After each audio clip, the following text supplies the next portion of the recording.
Hi guys, welcome back to my podcast. तो आज के इस एपिसोड में हम बात करेंगे नेशनल स्कूल ऑफ ड्रामा के बारे में, एक्टिंग के बारे में, थिएटर लाइफ के बारे में और भी बहुत सारी बातें करेंगे। तो आइए इस पॉडकास्ट को शुरू करते हैं।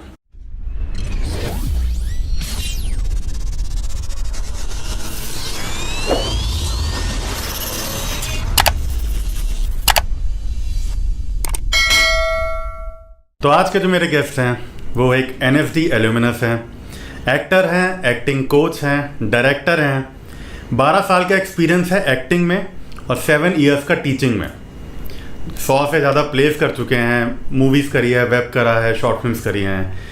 उनका नाम है Shiv Prateek. Shiv, welcome to the podcast. Thank you so much. कैसे हो? बहुत बढ़िया। बढ़िया जी। देखो, मैंने तो इतना कुछ बता दिया ऑडियंस को, आपने कुछ और ऐड करना है तो प्लीज़। बस काफ़ी है। और फिलहाल मुंबई रह रहा हूँ। अच्छा। नटेश्वर थिएटर ग्रुप है जो कि मुंबई में रन करता है, उसका फाउंडर भी हूँ, जहाँ पर हम लोग थिएटर करते हैं, वर्कशॉप्स करते हैं और कोशिश रहती है कि हर दूसरे महीने प्ले भी करते रहें, तो प्लेस भी करते रहें। ठीक है, तो अभी हम शुरू करते हैं NFD के बारे में, national school of drama. National school of drama की लाइफ कैसी होती है एंड क्या उसके एनरोल करने के लिए क्या प्रोसीजर होता है, क्या रिक्वायरमेंट्स होती हैं? जी, एक्चुअली राष्ट्रीय नाट्य विद्यालय दिल्ली में जो है, उसके अलावा 4 जगह और है। ओके। बेंगलोर, इसके अलावा त्रिपुरा और वाराणसी और सिक्किम। ओके। तो मैं हूँ राष्ट्रीय नाट्य विद्यालय NSD वाराणसी सेंटर से। अच्छा, बनारस। जी, बनारस। सब जगह का क्राइटेरिया सेम ही है। पहला, जैसे कि देखा जाए तो फॉर्म भरने का, जैसे बोलते हैं कहीं भी फॉर्म भरना है, कहीं नौकरी के लिए भी फॉर्म भरना है, तो क्वालिफिकेशन जिसको बोलते हैं, तो उसके लिए चाहिए कम से कम 6 प्ले पहले, कम से कम। ओके। पहले से आपने 6 प्ले किए होने चाहिए। ओके। दूसरा, कोई भी एमिनेंट पुराने या फिर अच्छे थिएटर आर्टिस्ट का, थिएटर डायरेक्टर का letter of recommendation, LOR। Okay. जैसे बोलेगा कोई, यार अभिमन्यु भाई, इसने मेरे यहाँ नाटक किया हुआ, फलाने ने अच्छा कलाकार है, फलाना फलाना फलाना, ऐसे करके। और इससे क्या होगा, आपका फॉर्म अब भर गया है। अच्छा। अब इसके बाद होगा फिर रिटर्न आपका।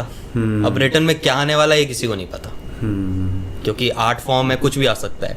एग्जाम्पल के तौर पे मान लीजिए एक पिक्चर दी गई है आपको, उसमें कुछ कलाकार हैं, मान लीजिए कुछ कैरेक्टर्स हैं, एक लड़का इधर खड़ा हुआ है, लड़की इधर खड़ी हुई है, कोई पीछे एक कुत्ता बना हुआ है। अब बोलेंगे इसमें डायलॉग्स लिखिए।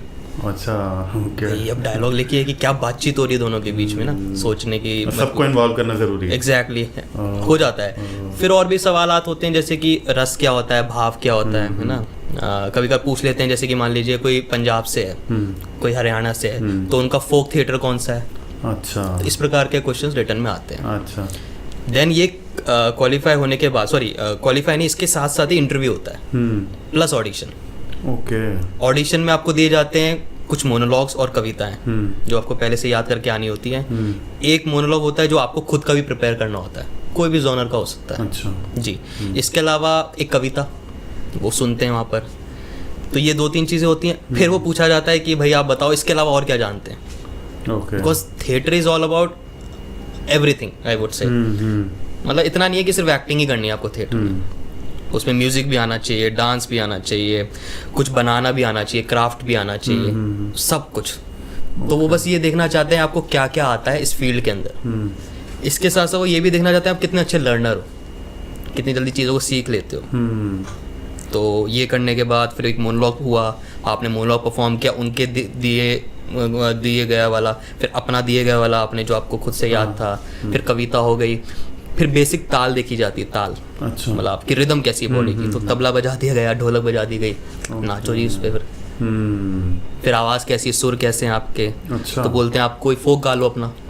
अब कोई बिहार का है तो विदेशिया गा लिया उसने, हरियाणा का है तो उसने अपना कुछ गा लिया, राजस्थान का राजस्थानी में कुछ गा दिया। अब जैसे मेरे साथ यही हुआ था, मैंने ये सब कर लिया। देन दे आस्क कि अब और क्या जानते हो। मैंने कहा यार मैं अब और क्या जानता हूँ। फिर मेरे को याद है मैंने योगा करता था। अच्छा। मैंने कहा कि जी मैं सूर्य नमस्कार कर सकता हूँ। 2-4 सूर्य नमस्कार लगाए मेरे सर, और बोलिए अब क्या। बोलो कोई नहीं, बैठ जाइए। देन वहाँ पर फिर इंटरव्यू शुरू होता है। 6-7 लोगों का पैनल हो सकता है वहाँ पर। Random question. जैसे कि अपने बारे में बता दीजिए पहले, क्यों करना चाहते हो थिएटर, NSD में क्यों आना चाहते हो। ये भी होता है कि कब से कर रहे हो, कौन सा नाटक पढ़ा था, कौन सा किरदार किया था, उस किरदार में आपको क्या भूमिका, उसके अंदर की क्या भूमिकाएं अच्छी लगी। उसका शीर्षक अगर लिखा गया, मतलब title, why this title is justified, वो भी पूछ लिया जाता है। ओके। और अगर वो प्ले नहीं पढ़ा आपने जो पूछ रहे हैं, फिर वही बात है कि उन्होंने कुछ लिस्ट भेजी होती है एक नाटक। अच्छा, वो रेडी करके। आई थिंक 10 या 12 लिस्ट होते हैं प्लेस। Okay. तो वो रीड मतलब आपको पूरा जहन में उतरे होने चाहिए वो नाटक। होमवर्क करके आना। एब्सोल्युटली वो ज़रूरी है। Okay. तो वो हिंदी प्लेस भी होते हैं उसमें, इंग्लिश प्लेस भी होते हैं। इंग्लिश नहीं आती कोई इशू नहीं, तो अडेप्टेशन भी अवेलेबल है उसका। उर्दू नाटक भी रहते हैं। और कुछ प्ले जो आपने ऑलरेडी किए हैं, जैसे बताया ना कि 6 प्ले ज़रूरी होते हैं, उसमें से ज़रूर पूछ लेते हैं कि भैया बताओ, अब आषाढ़ का एक दिन आपने किया, विलोम किया है, बताइए क्या क्या कैसा लगा। अंबिका की बात में बहुत सारी डेप्थ्स आर देयर।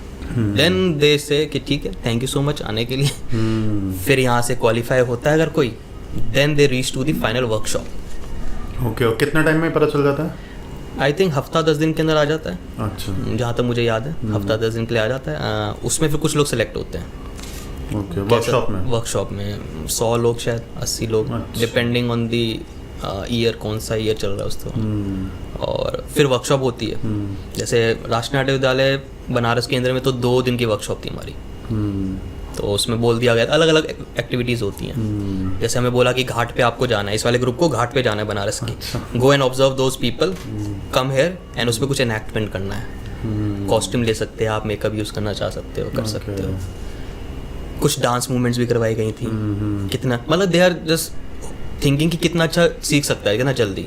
जैसे कथक की क्लास हुई हमारी उसी दिन वर्कशॉप के दौरान, 1 घंटे की कथक क्लास करवाई, सबको नचवाया। अच्छा। देन से कि अब परफॉर्म करो इसको, इसका यूसेज करके। गाना भी गवाया, बोला अब इसको एक यूज़ कर लिया, आपको गाना सिखा दिया हमने, आपको डांस सिखा दिया, आप ऑब्जर्व भी करके आ गए बाहर, नाउ इनएक्ट करके दिखाओ। इस तरह से वही बात है, लर्निंग पावर कितनी स्ट्रांग है। Absolutely, they are not trying to find, I would say, trained actor. वो चाह रहे हैं कि ऐसे लोग मिलें कि जो कि हमारी इंटेंसिव वर्कशॉप जो चलने वाली है, साल भर वाली या 3 साल वाली जो ट्रेनिंग प्रोसेस होगा, उसमें कितना इंडल्ज हो पाएगा वो इंसान। रीज़न क्योंकि सुबह 5 बजे उठना पड़ता है। अच्छा, आई मीन यस, नॉट 5 बजे, 4 बजे उठना पड़ेगा क्योंकि 5 बजे की क्लास होगी। अच्छा, यस, रोज। कोई छुट्टियां नहीं है, मतलब छुट्टियां बीच में पड़ेंगी, summer vacation, that is different thing. 5 बजे उठ के योगा की क्लास हो रही है, देन फिर मेडिटेशन की क्लास हो रही है। ओके जी। फिर वो कुछ थ्योरेटिकल पार्ट हो गया, है ना, कुछ एक्टिविटीज़ हो गई, ऐसे पूरा साल चलता रहता है। Oh okay. तो उसके बाद क्या होता है? 1 साल का भी कोर्स होता है, 3 साल का भी होता है? जी जी, जैसे मैंने बताया कि दिल्ली वाला जो है, जिसको सब जानते हैं, जहाँ से नसरुद्दीन शाह, अनुपम खेर, ये लोग पास आउट हैं, जो प्रचलित है उनसे, वो 3 साल का है। अच्छा। फिर इसके बाद ये सेंटर खोले गए थे 1-1 साल वाले। बट क्या फ़र्क होता है दोनों कोर्सेज में? एक्चुअली राष्ट्रीय नाट्य विद्यालय जो मेरा वाला है बनारस केंद्र, वो इंडियन क्लासिकल के लिए बहुत फेमस है। मतलब उसमें पूरी जो तवज्जो दी गई है वो क्लासिकल फॉर्म्स के लिए दी गई है। उनका मेन मोटिव था कि इंडियन क्लासिकल जो फॉर्म्स हैं, क्लासिकल थिएटर, जैसे कि साउथ में कुडियट्टम है, केरला का थिएटर फॉर्म है, यक्षगान है कर्नाटक का, अंकिया भावना है असम का, these are theatre form, classical या फोक थिएटर फॉर्म्स हैं ये सारे। तो उसको अपलिफ्ट करना है। And let me tell you Abhimanyu भाई कि वो सबको सीखना चाहिए। एक एक्टर को कोई ना कोई एक डांस फॉर्म जरूर आना चाहिए। उससे क्या होता है, आपकी बॉडी ओपन होती है, आप डेप्थ में जाते हो कैरेक्टराइजेशन के, आपके अंदर सात्विकता जो बोलते हैं ना, इंटरनलाइजेशन, वो बड़ी अच्छी आती है। और ऐसा नहीं है, दिल्ली वाले ब्रांच में भी 1 साल जो सेकेंड ईयर है वहाँ पर क्लासिकल थिएटर सिखाया जाता है, वो लोग भी सेम चीज़ करते हैं। बट लर्निंग में कोई फ़र्क है 1 साल वाला कोर्स करने में और 3 साल वाले में? फ़र्क इतना आता है कि जहाँ दिल्ली में 3 महीने का कोई क्लास चलती है फॉर एन एग्जाम्पल, हमारे यहाँ 15-20 दिन चलती है, शॉर्ट टर्म है इसलिए। और हमारे यहाँ क्लासिकल फॉर्म्स हैं, तो हमारे यहाँ नाट्य शास्त्र के ऊपर ज़्यादा तवज्जो दिया गया है। ओके। वेस्टर्न थ्योरीज नहीं पढ़ाई जाती हैं, लेकिन हाँ नाट्य शास्त्र पे ज़्यादा ध्यान दिया जाता है, जो कि क्लासिकल फॉर्म है। इसके अलावा जैसे बेंगलोर का मैंने बताया, उसका अपना है, रिचुअल थिएटर करवाया जाता है। ओके। टीआई हो गया, उसका अपना है, उसमें थिएटर एंड एजुकेशन होता है तिरुपुरा वाले में। अच्छा जी। और आप 2020 पास आउट हो? जी जी। और उसके बाद से आप रेगुलर थिएटर कर रहे हो? थिएटर तो मैं 2012 से कर रहा हूँ वैसे। अच्छा जी। ओके। तो ऑलमोस्ट 12 साल हो गए? हाँ, ऑलमोस्ट 12 साल हो गए थिएटर करते करते। जी। अच्छा, मैंने ये चीज़ बहुत सुनी है, जब मैं भी थिएटर करता था, दिल्ली में थिएटर करता था मैं, तो हमारे बीच में ना एक बात होती थी कि थिएटर में ना एक नशा है। तो आप कितना मानते हो इस चीज़ को, कितना है सच है, आपके लिए क्या है थिएटर? जी जी, बिल्कुल सच बात है, नशा है। नशे को लोग गलत वर्ड में, मतलब गलत मीनिंग में ले सकते हैं, लेकिन इट्स नॉट ट्रू। नशा है, नशा का अर्थ है कि एक ऐसी चीज़ जो आपको चाहिए हर वक्त, यार अब चाहिए अब चाहिए, ठीक है। तो थिएटर मेरे लिए वही है। एक एग्जांपल के तौर पे, जैसे कि मैं 1.5 साल होने जा रहा है मुझे मुंबई में रहते हुए, तो सबसे पहले मैं किसी कास्टिंग ऑफिस नहीं गया, ना प्रोडक्शन हाउस गया। अच्छा। सबसे पहले मैंने सोचा है मुझे थिएटर करना है, क्योंकि मैं 6-7 साल से सिखा भी रहा था, यहाँ पर भी मुझे अपना थिएटर ग्रुप बनाना है। सो मैं गया, मैंने एक स्पेस देखा, स्टूडियो बेसिकली, और वहाँ पर अपना ग्रुप शुरू करने की कोशिश की, वर्कशॉप लेनी शुरू करी, बच्चे आने लगे बच्चे आने लगे तो मैंने सोचा कि चलो अब थिएटर शुरू हो गया, अब ग्रुप बन गया। क्यों? क्योंकि theatre is like gym for an actor. जैसे अगर आप जिम जाते हैं आज, तो क्यों जाते हैं इंसान कि भाई थोड़ा बाइसेप कर लिया, ट्राइसेप कर लिया, पंप आ गया ना। अब जिम छोड़ दो, फिर वो पंप गया, लाउजी से हो जाते हैं ना। लेकिन वही है कि इट्स एन आर्ट फॉर्म, ठीक है। आर्ट फॉर्म 2 तरीके से सीखी जा सकती है, या फिर आप कैमरे पे कर रहे हैं, थिएटर पे कर रहे हैं, उस पर काम करके रेगुलरली आप काम कर रहे हैं, या फिर आपके पास काम नहीं है अभी, मतलब आप you are not working anyway, फिर आप उसको प्रैक्टिस में कर सकते हैं। जैसे कि अब सिंगर है, वो स्टेज पे परफॉर्म करेगा ही जब उसको चांस मिलेगा, लेकिन जब तक चांस नहीं मिल रहा है वो अपना रियाज तो बरकरार रख सकता है ना। इसलिए थिएटर मेरे लिए एक तरह से नशा है, इसलिए क्योंकि मुझे लगता है कि अगर मैं वो नहीं करूँगा तो कुछ चीज़ छूट रही है मेरी लाइफ से। मुझे कई बार ऐसा लगता है कि अगर मैं थिएटर नहीं कर रहा हूँ तो मेरी जो आर्ट फॉर्म है ख़त्म हो रही है, लूज़ हो रही है वो चीज़। तो मुझे उस चीज़ का लगता है यार, I have to do it by doing theatre, doing classes, मतलब वर्कशॉप साथ में मिलके, इस तरह से मुझे लगता है हम लोग। तो आप एनएफडी से पहले 7 साल थिएटर करा आपने, एनएफडी के बाद भी आपको 4 साल हो गए हैं। जी जी। आपको क्या फ़र्क लगता है, पहले क्या फ़र्क था आप में और अभी क्या हो गया? मैं बहुत पंक्चुअल हो गया हूँ। अच्छा, पहले नहीं था? पहले नहीं था। मुझे लगता है कि अगर 5-10 मिनट लेट हो रहा हूँ तो कोई फ़र्क नहीं पड़ता। अच्छा। मैं आपको सच बताना चाहूँगा, एनएचडी ने हमें आर्ट के बारे में तो बताया ये, लेकिन एक ओवर होलसम जो पर्सनैलिटी डेवलपमेंट होता है बहुत ज़्यादा उसने फ़र्क डाला है लाइफ में मेरी।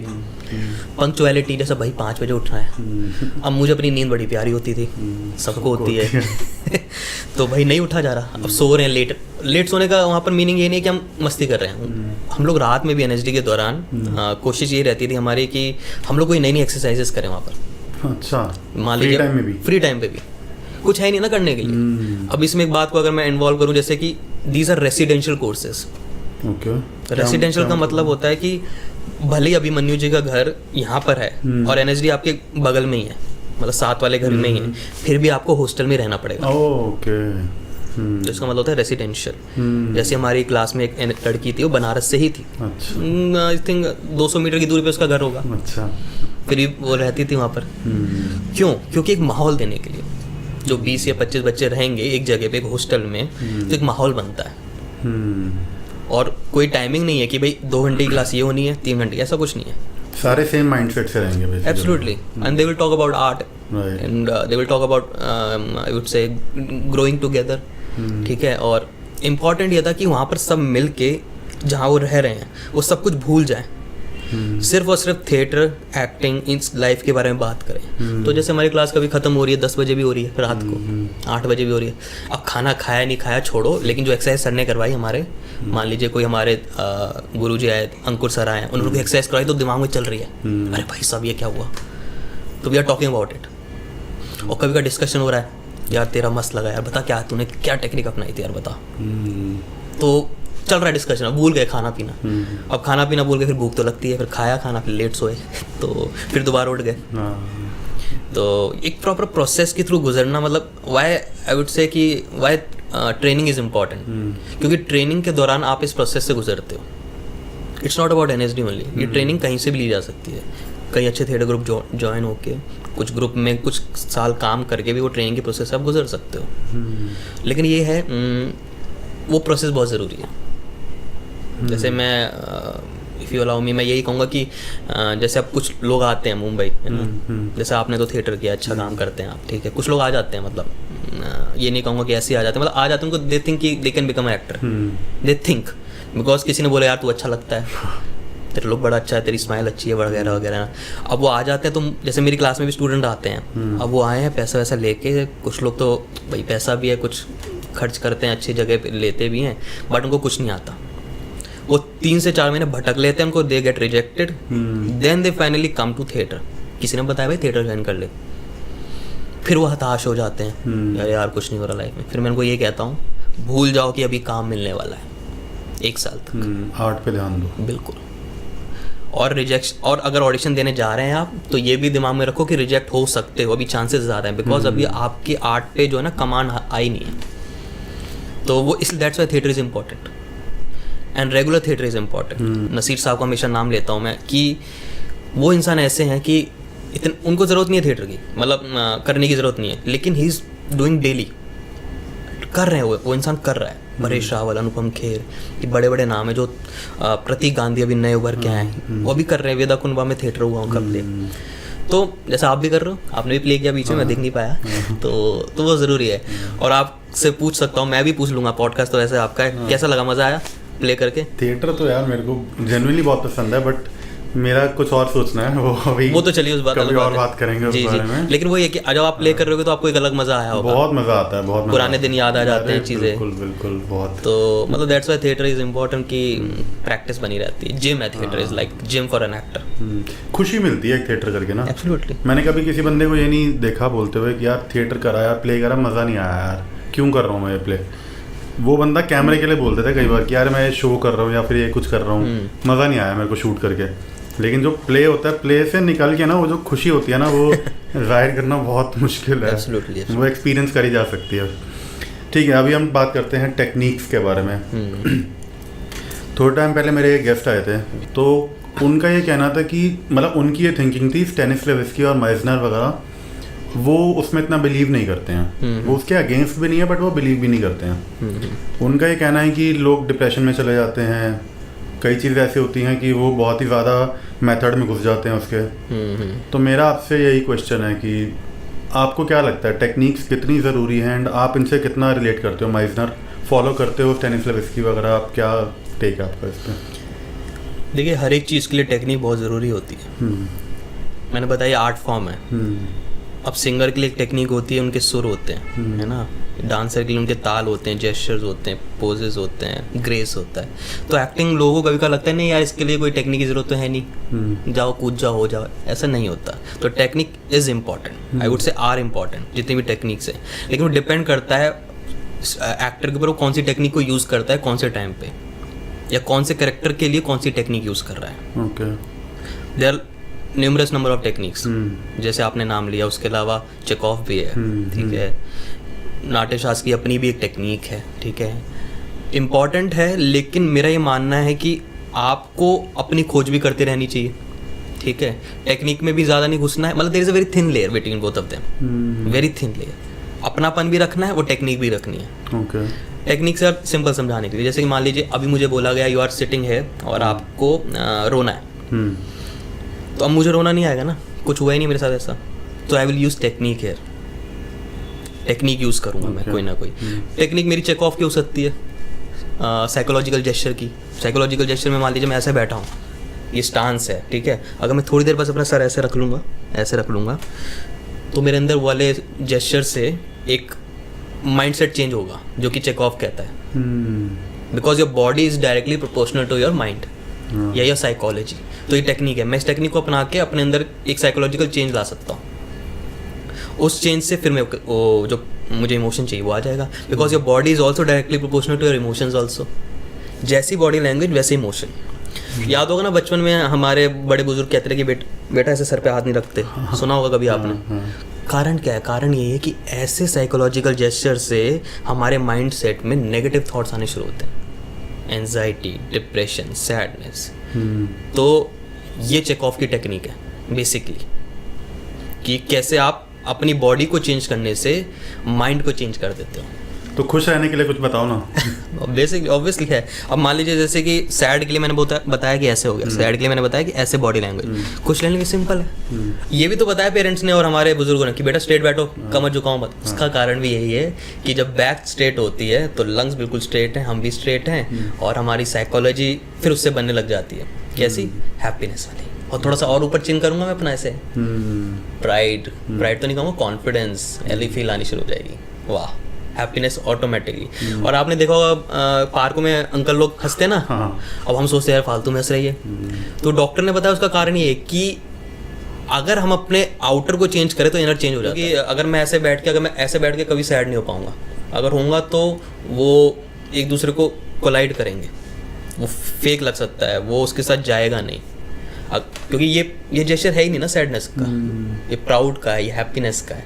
और जैसे ही मैं ऐसे बैठूंगा, सुकोड़ लूंगा अपने आप को, श्रिंक एंड एक्सपैंड की थ्योरी समझ लीजिए। श्रिंक करूंगा तो सारे श्रिंक वाले इमोशन आने शुरू हो जाएंगे। तो बिल्कुल अगर कभी भी हैप्पीनेस चाहिए हो आपको, खुशी चाहिए, तो अपने रूम में भी आप वॉक कर सकते हो ऐसे प्राइड करके, यस मेरे से बढ़कर कोई नहीं है, स्माइल रख के चेहरे पे, बढ़िया सब कुछ अच्छा होगा। मेथड एक्टिंग के बारे में क्या कहना है आपका? जी, पहले मेथड एक्टिंग को समझने के लिए पहले हमें समझना पड़ेगा एक्टिंग क्या है एक्चुअली। बताओ प्लीज। अब एक्टिंग ना, अकॉर्डिंग टू नाट्य शास्त्र, एक श्लोक बोल देता हूँ आप रेफरेंस के लिए। आंगे को वाचिक चैव यहार्य सात्विकस्तथा चत्वारो यभिनया यहते विजय नाट्य संशय। तो कहने का अर्थ क्या है कि according to Natya Shastra there are 4 types of actings, ठीक है। Okay. या फिर ये कह सकते हो, मेरे को जो समझ में आता है, इन चारों को बदलने से एक कैरेक्टराइजेशन बनती है। फॉर एन एग्जाम्पल, आंगे means body language, gestures and postures. अगर ये मेरा पोस्चर है, दिस इज शिव प्रतीक पोस्चर, अगर मैं इसमें थोड़ा सा चेंज कर देता हूँ ऐसे, so now I am not Shiv Prateek. अगर मैं ऐसा इस कंडीशन में अगर मैं ऐसे ही बैठता हूँ, दिस इज शिव प्रतीक, अगर मैंने ऐसे चेंज किया, so now I am a new character. Similarly voice, वाचिक, this is my voice, change कर दिया, हाँ भाई सुनो इधर आओ, तो this is a new character. Third, costume and makeup, अगर मैं ऐसे कपड़े पहनता हूँ, दिस इज माई कैरेक्टर। जैसे मैंने पुलिस वाली पहन ली, डॉक्टर वाली पहन ली, किसी गांव वाली पहन ली, भिखारी वाली पहन ली, तो एक नया कैरेक्टर बन गया। एंड फोर्थ इंपॉर्टेंट जो नाट्यशास्त्र कहता है, सात्विक अभिनय, इंटरनलाइजेशन या फीलिंग ऑफ इमोशन, वो इम्पॉर्टेंट है। इन शॉर्ट, इन चारों को बदलने से, अगर इन चारों में से कोई भी एक चीज़ बदलती है, चारों बदलते हैं, तो वहाँ पर एक नया कैरेक्टर डेवलप हो जाता है। तो अगर इन्हीं चारों को बदलने की जो अलग अलग टेक्निक्स हैं, that is known as method acting. Method of changing these 4 is known as method acting. अब आंगिक को बदलना है, जैसे मैंने बताया, चेकऑफ की टेक्निक से बदल लो। साइकोलॉजिकल जेस्चर आंगे की है, अब चेंज कर लिया मैंने ऐसे। बॉडी लैंग्वेज जो नाट्यशास्त्र भी कहता है अपने किताब में। सिमिलरली वॉइस को मुझे बदलना है, मैं वॉइस को बदल लूँगा। किस मेथड से बदलूंगा, that depends on me. Breathing को चेंज करने से, अरे भाई इधर सुनो, इधर क्या, ये this is my method. Costume बदलना है, उसके लिए अलग है, मेकअप के लिए अलग है। एंड सात्विक का इंटरनलाइजेशन, वो भी बदला जा सकता है। मतलब ये चारों अगर बदलने का जो तरीका है, दैट इज नोन मेथड, जितना मुझे समझ में आता है, जितना मैंने पढ़ा है। बहुत बार मैंने सुना है कि मेथड में घुसना, लोग घुस जाते हैं लेकिन निकल नहीं पाते उससे। बहुत बार एग्जांपल लिया जाता है रणवीर सिंह का, कि वो घुस तो गए थे, बाहर निकलने के लिए उनको डॉक्टर्स की जरूरत पड़ी। एंड तो कितना खतरनाक है, आपको क्या लगता है? आपने अपने सामने कोई एक्सपीरियंस करा ऐसा कुछ? बहुत खतरनाक है एक्चुअली, क्योंकि घुसना और बाहर आने में बहुत अंतर है। मान लीजिए आप इस कमरे में बैठे हैं और आपको वही खिलजी का किरदार निभाना है। आपके पास किताबें हो सकती हैं, आप लैपटॉप्स में अलग अलग चीज़ों को देख सकते हो, हिस्ट्री पढ़ सकते हो। अब क्या हो, माइंड पे इफेक्ट डालेगा, ऑब्वियसली डालेगा, है ना।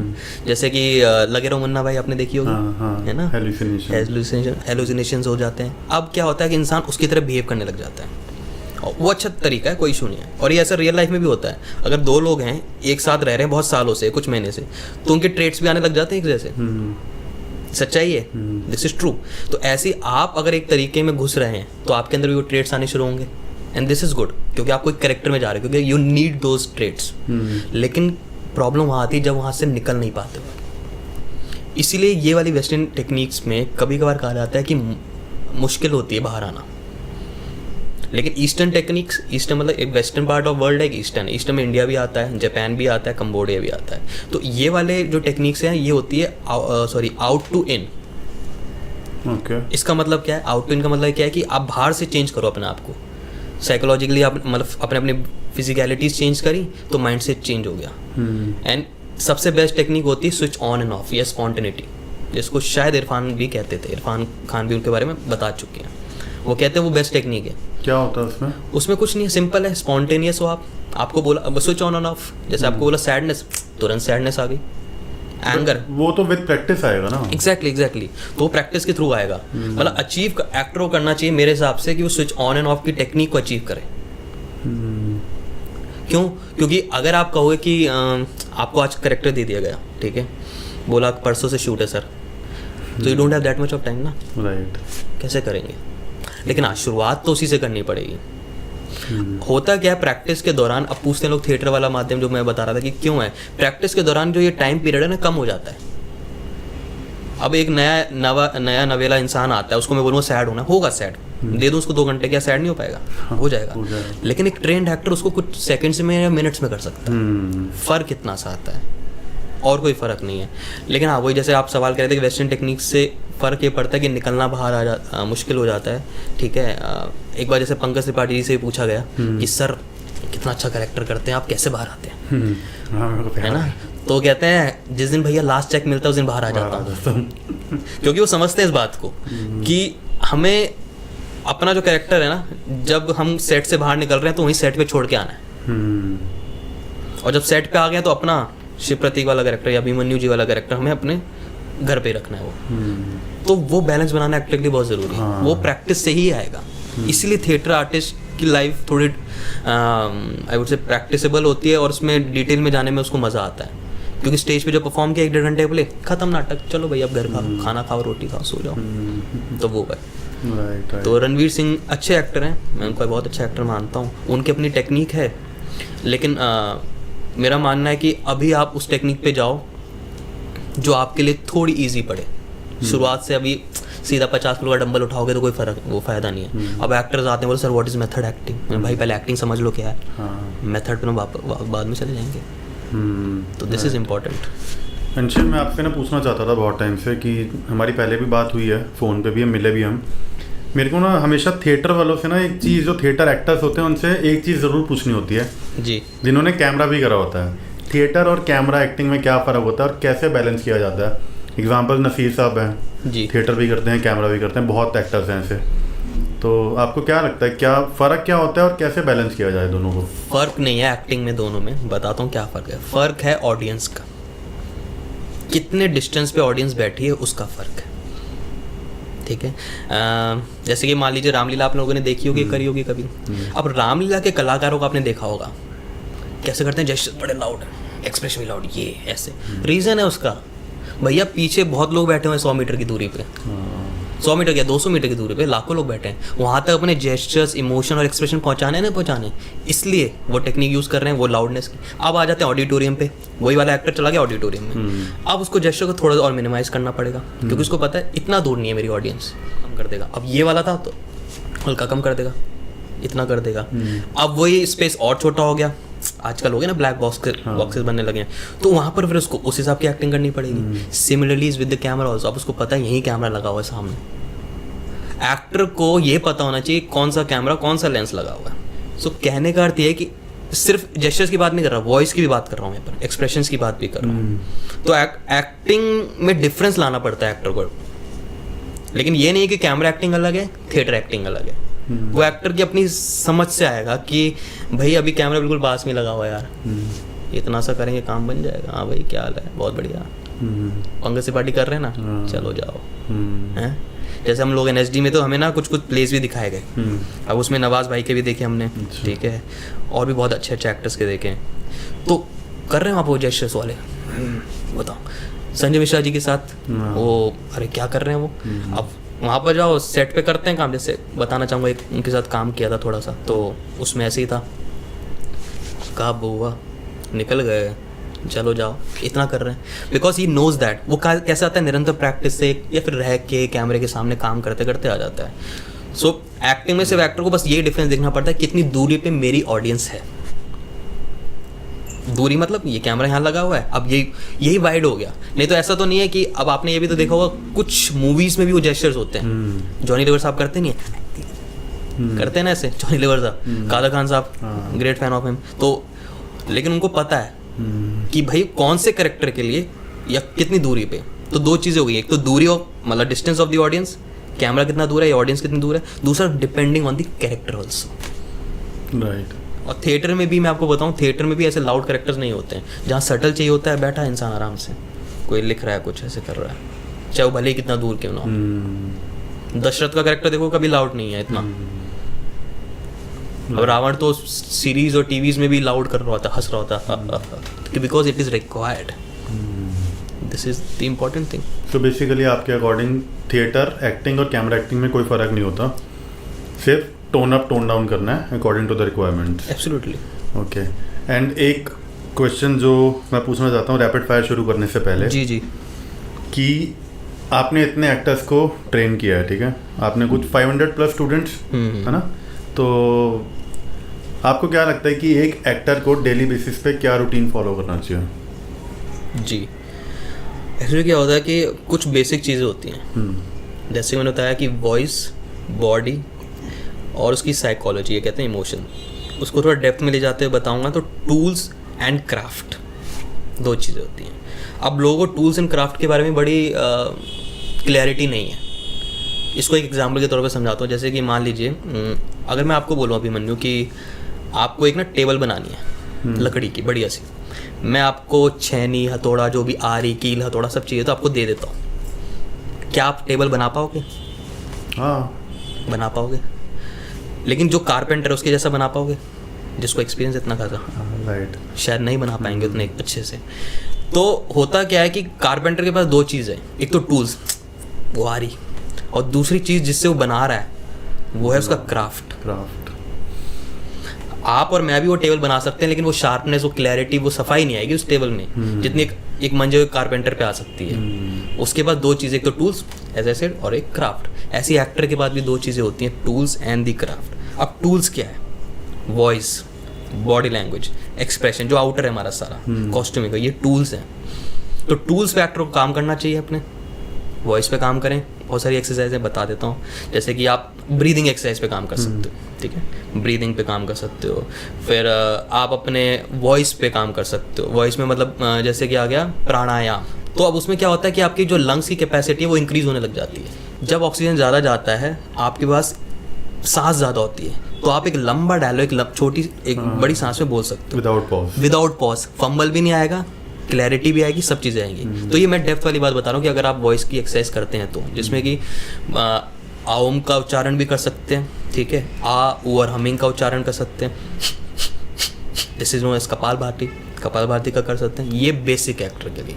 इसके अलावा बॉडी के लिए अगर बात की जाए तो स्ट्रेंथ, फ्लेक्सिबिलिटी एंड एंड्योरेंस, ये तीनों चीज़ें चाहिए। उसके लिए फ्लेक्सिबिलिटी की एक्सरसाइज कर सकते हैं घर पे या कहीं पे भी, स्ट्रेंथ के लिए कर सकते हैं, और स्टेमिना के लिए आप दौड़ सकते हो, कुछ कर सकते हो, ठीक है। तो अब मैं बात कर रहा था टूल्स की और क्राफ्ट की। तो ये हो गया टूल्स जो मैंने बताया, दौड़ना, बॉडी के ऊपर काम करना, वॉइस के ऊपर काम करना, कॉस्ट्यूम ट्राई करना। क्राफ्ट क्या है? क्राफ्ट आर दी इमोशंस, वो प्रैक्टिस से आता है कर करके। तो टूल्स का यूज़ करके हम क्राफ्ट पे काम करते हैं। अब मुझे इमोशंस चाहिए, जैसे मान लीजिए एंगर का। अब एंगर में फॉर एग्जांपल चिल्लाना है बहुत लाउड, अब मेरी वॉइस भी एक्सरसाइज नहीं इतनी, मैं चिल्ला रहा हूँ, मेरी आवाज़ ही फट गई यहाँ से। तो इसका मतलब क्या, दोनों चीज़ें इंपॉर्टेंट है, टूल्स भी और क्राफ्ट भी। अब मुझे चिल्लाना है, मुझे गुस्सा दिखाना है ऐसे बहुत, अब मैंने ऐसे पीछे किया, मेरे यही दर्द होने लग गया, तो यानी कि मेरे अभी टूल्स जो हैं वो वीक है। मेरा भी जो आ रही है, मेरा जो हथौड़ा वीक है अभी। तो दोनों साइमल्टेनियसली एक पटरी की तरह चलते हैं साथ साथ। बेसिक यही है कि आप चेकऑफ की टेक्निक यूज़ कर सकते हो, जो नाट्यशास्त्र भी बताती है। जैसे मैंने बताया कि अगर मैं ऐसी बॉडी लैंग्वेज रखूँ अभी एक राजा वाली, और इसमें अगर कोई डायलॉग बोले, करोगे एक बार मेरे साथ? बिल्कुल। हाँ, ऐसे बस ऐसे बैठ जाओ और इसमें कुछ भी डायलॉग बोलो। मान लो आप you are sitting like a king, बोलो कुछ भी डायलॉग जो। तो अभी हम शुरू करते हैं रैपिड फायर। वाह। तो अगर अब आपने इनकी आवाज़ नोटिस की है तो कैसे अपना, अभी हम शुरू करते हैं। तो यही आवाज़, ये डायलॉग क्यों निकला, ये क्यों निकला? अरे भैया हमको छोड़ दीजिए, यहाँ से निकल। ये इमोशन की एक्सरसाइज भी आप कर सकते हो। अलग अलग जेस्चर्स बना के आप अलग अलग तरीके से अपने आप को बोलना, वॉइस को अलग अलग चेंज करके तरीके से बोलना, ये भी कर सकते हो। तो अभी हम शुरू करते हैं रैपिड फायर। ओके, ठीक है, चलो। तो रैपिड फायर का पहला सवाल कि आपने इतने सारे कैरेक्टर्स प्ले करे हैं जी इतने सालों में, तो आपका फेवरेट कैरेक्टर कौन सा जो आपने प्ले करो? मेरा फेवरेट कैरेक्टर है मैनियक का। वैसे दो कैरेक्टर, मैनियक भी और विलोम, आषाढ़ का एक दिन। और मैनियक उसमें एक्सीडेंटल डेथ। यस। ओके, ठीक है। एंड सेकंड क्वेश्चन, ऐसी कौन सी 3 मूवीज आप सजेस्ट करना चाहते हो जो हर एक्टर को देखनी चाहिए? जी, तो बहुत सारी हैं, मतलब इंग्लिश में भी बता सकता हूँ, हिंदी में हाँ, ठीक है। शोले ज़रूर देखें एक बार। शोले एक बहुत बड़ा क्लासिक है हमारे इंडिया का, ठीक है। और मनोज वाजपेयी जी की भोसले ज़रूर देखें। मैं उनका फ़ैन भी शायद इसलिए नाम ले रहा हूँ, ये भी हो सकता है, ठीक है। और तीसरी है once upon a time in Hollywood, जी, ये 3 मूवी मैं सजेस्ट करूँ, मतलब ये देख लें पहले, फिर इसके बाद आगे बढ़ो आप लोग। ठीक है, ओके, ठीक है। आपकी फेवरेट बुक? फेवरेट बुक मेरी 2 हैं, नाट्य शास्त्र और भगवद गीता। ओके, ठीक है। तो रैपिड फायर का आखिरी सवाल जी, अगर आपको मौका मिले एक चीज़ चूज़ करने का, थिएटर या कैमरा, क्या चूज़ करोगे आप? बहुत ही आसान सवाल था ये तो, थिएटर। जी, तो यहाँ होता है हमारा पॉडकास्ट ख़त्म। कैसा लगा आपको पॉडकास्ट? बहुत बढ़िया, मज़ा आया आपके साथ, चीज़ों के बारे में बात की हम लोगों ने, और मुझे मज़ा ही आता है चीज़ों के बारे में। मतलब जब भी मैं बात करता हूँ कोई चीज़, मुझे भी कुछ ना कुछ नया समझ में आता है, अरे अच्छा मैं इस चीज़ के बारे में बात कर रहा हूँ, अगर और क्या डेप्थ हो सकती है इस चीज़ के बारे में समझने के लिए, तो वो चीज़ है। और बात करने में अच्छा लगता है, एक्टर्स को नए एक्टर्स को बताने में भी अच्छा लगता है, क्योंकि लोग भटके ना, ये इंपॉर्टेंट है। जैसे कि मैंने बताया था शुरू में कि लोग आ जाते हैं, भटकते हैं, रिजेक्ट हो रहे हैं, बार बार रिजेक्शन आ रही है, लेकिन इंपॉर्टेंट यही भूल जाते हैं कि जिम, एक्चुअल वो वाला जिम नहीं, थिएटर वाला जिम, वो जाना ज़रूरी है। तो दिस इज़ इम्पोर्टेंट, राइट। और आपने बहुत अच्छे से एक्सप्लेन करी हर चीज़, and thank you so much भाई, thank you for coming, thank you so much for inviting, time निकालने के लिए, thank you so much, any time. तो ये था मेरा आज का पॉडकास्ट। आई होप आपको अच्छा लगा हो। Please do like, share, comment and subscribe to my YouTube channel, Spotify, Amazon music and Apple podcast. मिलते हैं फिर किसी और एपिसोड के साथ। Till then take care, be good.